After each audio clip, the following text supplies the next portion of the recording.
Did you know medicine wasn't always what you think? From bizarre treatments to downright dangerous cures, the history of health is stranger than fiction. Stick around, because the secret behind fact number 8 will absolutely shock you. Let's start with a real head-scratcher. Can you believe doctors once prescribed cigarettes to treat asthma? That's right. In the 19th and early 20th centuries, advertisements for asthma cigarettes were common. These weren't your typical smokes. They contained herbs like stramonium, which was thought to open up the airways. The idea was that the smoke would deliver the medicine directly to the lungs. Of course, we now know that inhaling any kind of smoke is terrible for asthma, but back then, it was considered a legitimate, even sophisticated treatment. It's a stark reminder of how much medical knowledge has evolved. Next up, we have one of the most infamous medical practices of all time, bloodletting. For over 2,000 years, from ancient Greece all the way to the 19th century, doctors believed that sickness was caused by an imbalance of the 4 humors in the body: blood, phlegm, yellow bile, and black bile. To restore balance, they would simply drain a patient's blood using lancets or even leeches. This was a cure-all for everything from fevers and headaches to pneumonia and depression. Even George Washington was treated with bloodletting for a throat infection shortly before he died. It's a chilling thought that losing blood was once considered the key to getting better. But not all ancient remedies were misguided. Have you ever heard of ancient Egyptians using moldy bread to treat infections? It sounds strange, but they were onto something huge. When they applied moldy bread poultices to cuts and wounds, they were unknowingly using a primitive form of penicillin. The specific mold that grows on bread can produce antibiotic substances that fight off bacteria. Thousands of years before Alexander Fleming's famous discovery, these ancient healers had stumbled upon one of the most important medical breakthroughs in human history. It just goes to show that sometimes ancient wisdom holds surprising truths.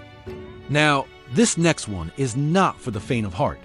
Imagine having a splitting headache, and the doctor's solution is to drill a hole in your skull. This practice, called trepanation, is one of the oldest surgical procedures known to man, with evidence dating back to the Stone Age. It was believed that drilling into the head would release evil, spirits, or relieve pressure thought to cause headaches, seizures, and mental disorders.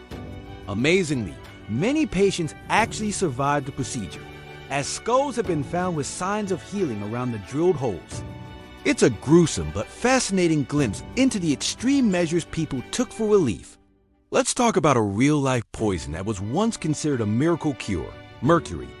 For centuries, this toxic heavy metal was used to treat a wide range of ailments, most notably syphilis. It was administered in ointments, pills, and even inhaled as a vapor. Famous figures like Abraham Lincoln and Napoleon Bonaparte were likely treated with mercury-based medicines. The problem? Mercury poisoning causes severe neurological damage, kidney failure, and death. The cure was often far worse than the disease itself, leading to the grim saying, "One night with Venus, a lifetime with Mercury."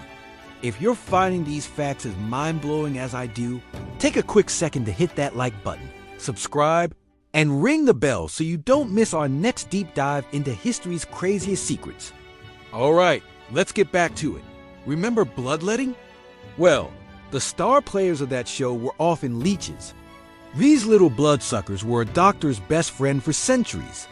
They were used to balance the body's humors by drawing out bad blood. A typical treatment might involve applying dozens of leeches at once. While it sounds medieval, medicinal leeches are actually still used in modern medicine today, though for very different reasons. They are incredibly effective in plastic and reconstructive surgery to help restore blood flow to reattach fingers or skin grafts. Their saliva contains anticoagulants that prevent clotting, making them tiny, living surgical tools. Speaking of things that glow, let's discuss the time when people thought radioactivity was good for them. After Marie Curie discovered radium in the late 1890s, a bizarre health craze swept the world. Radium, a highly radioactive element, was marketed as a miracle ingredient. It was put into everything from toothpaste and cosmetics to water and chocolate. all sold as health boosters that promised to energize the body and cure diseases. People drank radium water from special radioactive jugs, believing it would give them vitality. It was until factory workers who painted watch dials with radium started suffering from horrific radiation poisoning that the deadly truth finally came out. And now for the fact I promised would shock you. How was modern anesthesia discovered?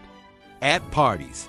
In the early 19th century, nitrous oxide, or laughing gas, became a popular form of entertainment at high society gatherings. People would inhale the gas for its euphoric and disorienting effects.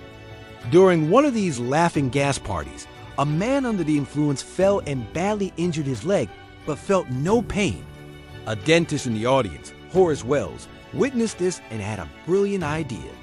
He began using nitrous oxide to painlessly extract teeth, and just like that, the era of modern surgical anesthesia was accidentally born from a party drug. From the operating room to the shoe store, our next secret is a weird one. In the mid-20th century, many shoe stores had a futuristic-looking machine called a fluoroscope. This device used X-rays to allow customers, especially children, to see the bones in their feet inside a new pair of shoes. It was marketed as a high-tech way to ensure a perfect fit. People were fascinated and had no idea about the dangers of radiation exposure. Kids would play with the machines for fun, and shoe salesmen were exposed to high doses daily. Thankfully, these shoe-fitting X-ray machines were banned once the health risks became widely understood. Finally, let's end with the invention that has saved more lives than any other: the vaccine. The story begins in the late 18th century with a physician named Edward Jenner and a deadly disease called smallpox. Jenner observed that milkmaids who had contracted cowpox, a much milder disease, seemed to be immune to smallpox. He decided to test his theory. He took material from a cowpox sore on a milkmaid and inoculated an 8-year-old boy. The boy developed a slight fever but quickly recovered. Later, when Jenner exposed the boy to smallpox, he didn't get sick. This groundbreaking experiment laid the foundation for immunology and led to the creation of the world's first vaccine. And there you have it, 10 of the weirdest and most mind-blowing medical secrets from history. If you enjoyed this journey through time, make sure to like, subscribe, and share this video with a friend. Thanks for watching, and we'll see you in the next one.